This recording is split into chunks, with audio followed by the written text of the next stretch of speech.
Hi, this is Near Reefer. Today I want to share about is Aiptasia. I'm pretty sure when I mention the name Aiptasia, a lot of people who's dealing with saltwater tank already know about it, hate it, and figuring out ways to destroy it.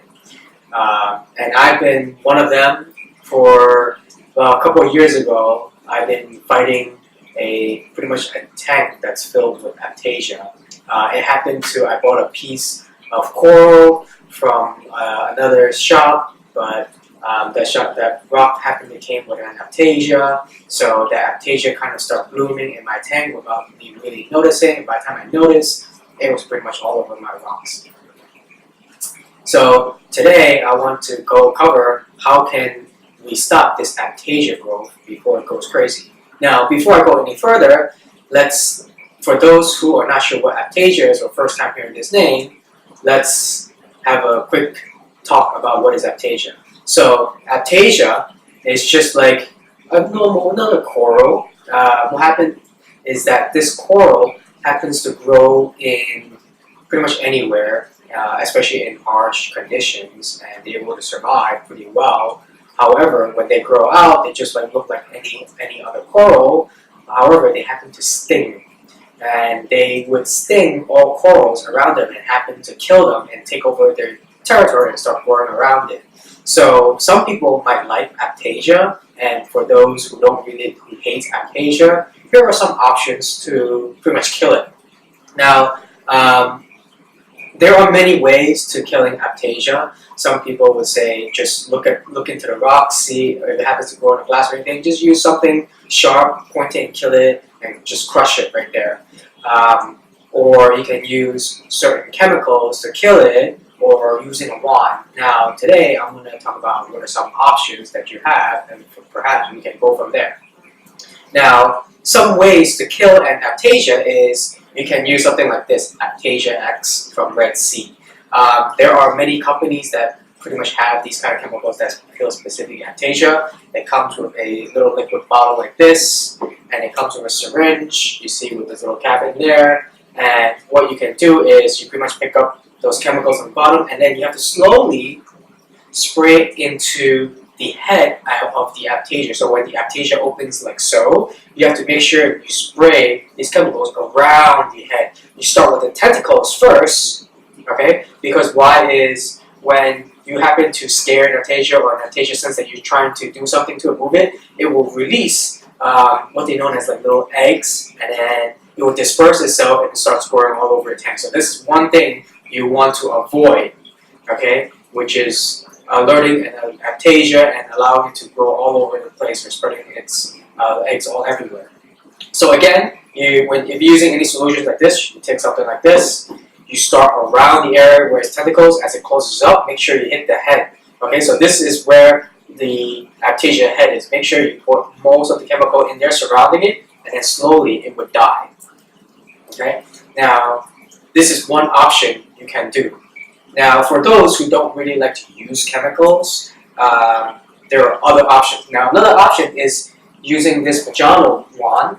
Okay, now Aiptasia-wise, sometimes, like I said, they can grow inside a rock or in really deep areas that it might not be reachable by this small syringe.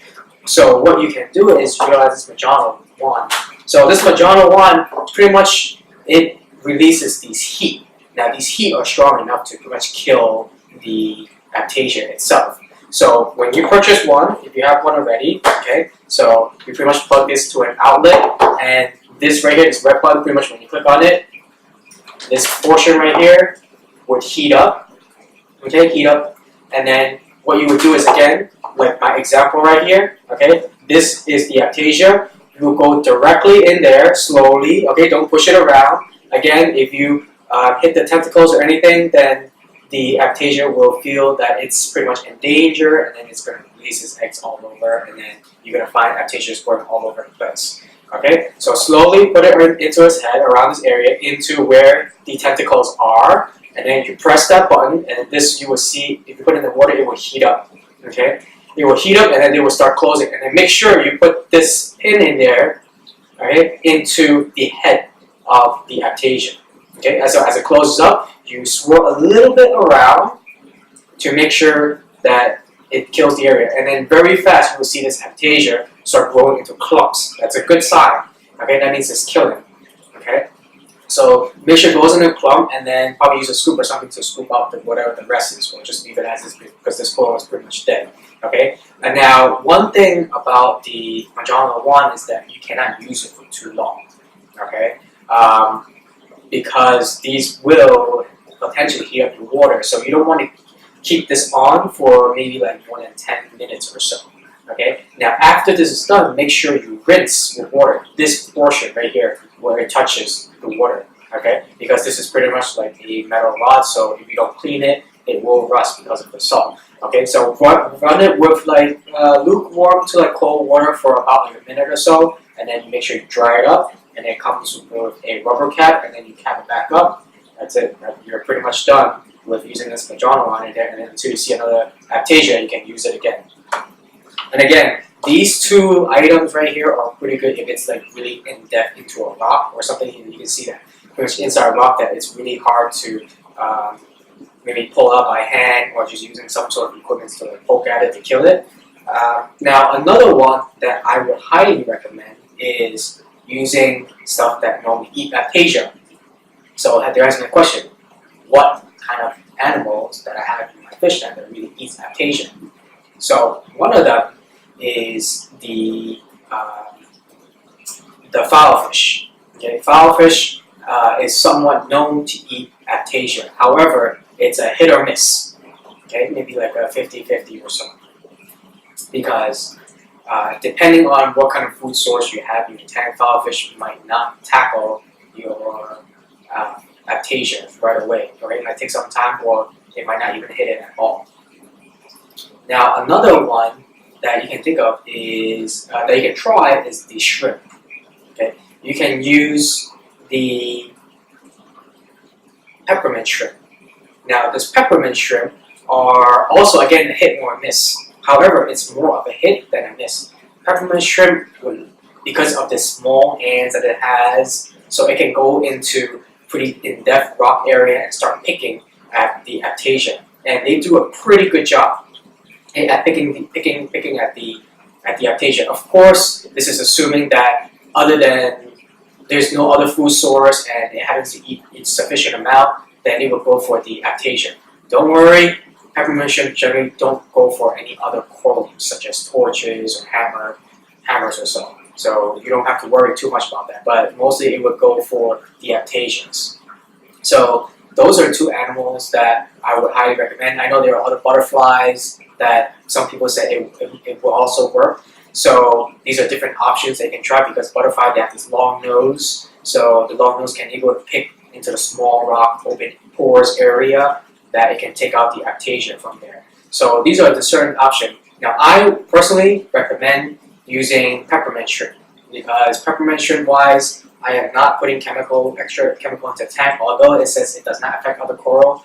Again, there might be some side effects that is not known, and it could affect maybe nearby corals or so. And again, with the wand wise, unless it's at an area that it can be seen, sometimes it could be very hidden into a rock that even a wand might not be that be able to pick it that easily. So I would start using whatever fish or inverts that can kill it.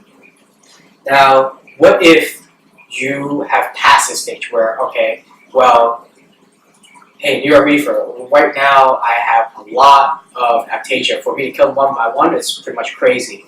Now, it happened to me before like that too. So what I would recommend is, if you notice a rock that has a lot of Aiptasia, I would say let's take that rock out and put it into a quarantine tank.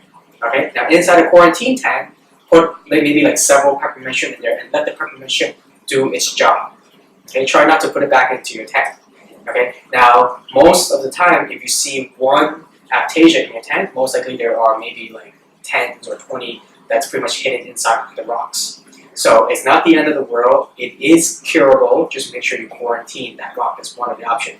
If one of those rocks you happen to have rockscape through your tank like so, and you don't really want to take one of the rocks that's supporting it, then, like I said, maybe having fish or having the peppermint shrimp or using one of these chemicals to cure it. Otherwise, these things should be able to do a pretty good job. Of course, I fought this many times. I have Aiptasia, and again, a lot of times when you buy from outside, you're not sure if there's Aiptasia or not. The best is, of course, when you first get the coral, take a look at it as you dip it, see if you see anything that looks like Aiptasia. If there is, quickly have something kill it, find a way to kill it, either using any of these equipments to destroy it. If not, when it hits your tank, then there is a pretty high chance that it will hit other areas. So this is all part of nature. If it does, don't worry, it's not the end of the world. Just take the steps that I mentioned before and try to cure it. Okay? So if you have any questions, feel free to leave a message on here and I'll be very happy to answer it. Alright? Thank you guys. Stay tuned for more videos.